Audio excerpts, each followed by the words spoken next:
na mikataba yote ilikuwa tunahamia vipi. Mkataba wa pili wa Akaba ndiyo uliweka wazi Mtume SAW anahamia Madina na maswahaba zake. Watu wa Madina wana mambo mawili ya kufanya. Moja, atakapohamia yeye ndo atakuwa mtawala. Mtume Muhammad SAW atakuwa mtawala, kwa hiyo hakutakuwa tena na mtu mwenye amri juu yake. Lakini swala la pili, watamlinda Mtume SAW kuliko nafsi zao, na ndio aya ikaja, Mtume SAW ana haki zaidi kwa waumini kuliko walivyo na haki na nafsi zao. Na mkataba huu ukashuhudiwa na Ibn Abbas kwa niaba ya Mtume SAW. Ndipo wakatoka Maka kwenda Madina. Kwa hiyo hijra ni tukio kubwa katika tarehe ya Uislamu, kwamba sasa Uislamu unakwenda kuchukua sura ya dola. Na Mtume SAW amefika Madina, cha kwanza ni kuunda udugu, kutafuta umoja na mshikamano wenye nguvu baina ya Muhajirini na Answar, baina ya Ausi na Khazraji. Kwanza ilikuwa ni hivyo, mkataba au katiba ya Madina ikaeleza hivyo. Lakini la pili ilikuwa ni kutafuta usalama na wasiokuwa Waislamu.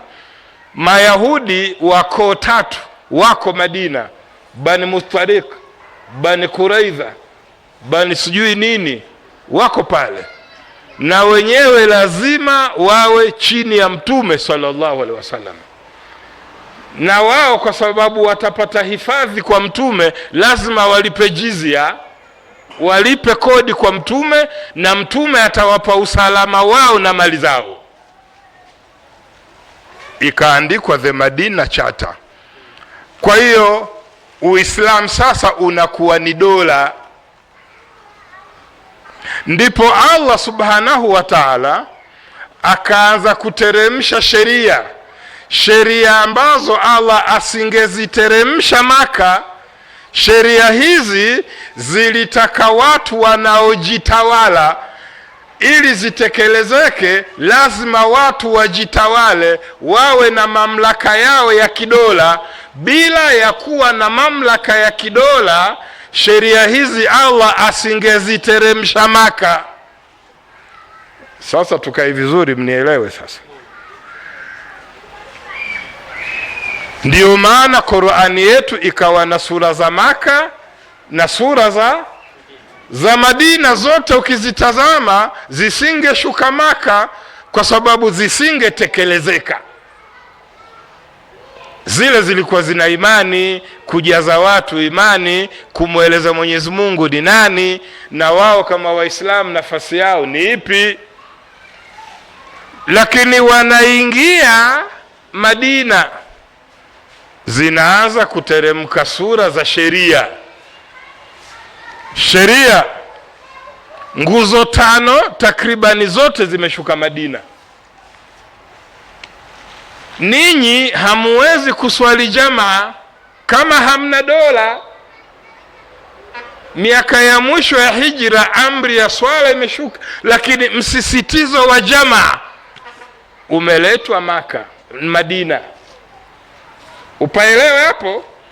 Paka Mtume anasema natamani wanaume wanaoswali manyumbani nichome moto nyumba zao, kwa kusisitiza jamaa. Msisitizo wa jamaa, swala ya jamaa usingefanyika Maka msingekusanyika kama hivi. Makafiri wangekupigeni, wangekuueni. Naelewa vizuri Mkusanyiko huu ukaruhusiwa Madina, watu wanajitawala. Mpaelewe vizuri hapo.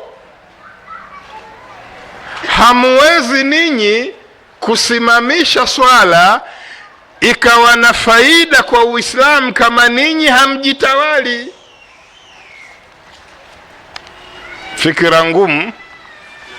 Fikra ngumu, isikilizeni vizuri. Sisi hatuswali jamaa, sisi tunaswali swala za mkusanyiko. Hii siyo jamaa, hii ni swala ya mkusanyiko. Mkitaka swala ya jamaa hamuwezi, mtapigwa mabomu ya machozi. Si panaeleweka hapa? Fikira ngumu hiyo.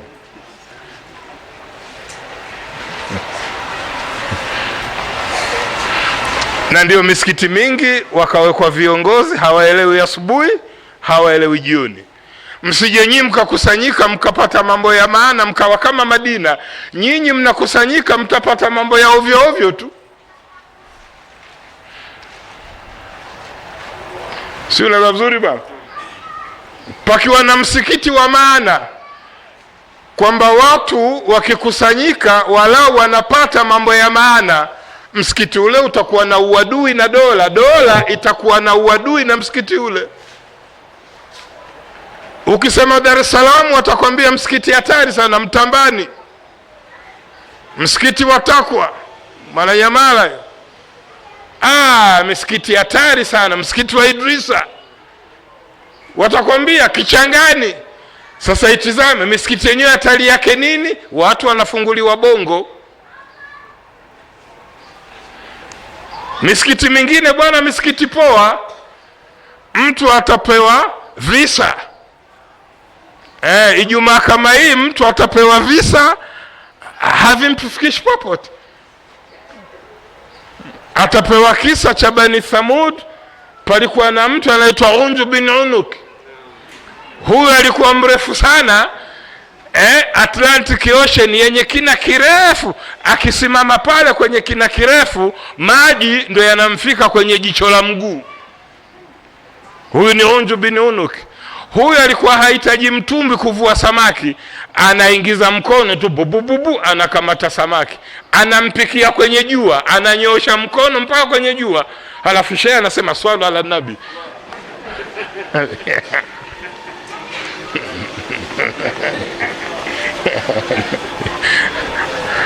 Na watu wanalipuka Allahumma salli wa sallim. Ijumaa imeisha, kesho mje mpewa ujinga mwingine, na kesho ujinga mwingine. Msikiti huo hauna uadui na dola.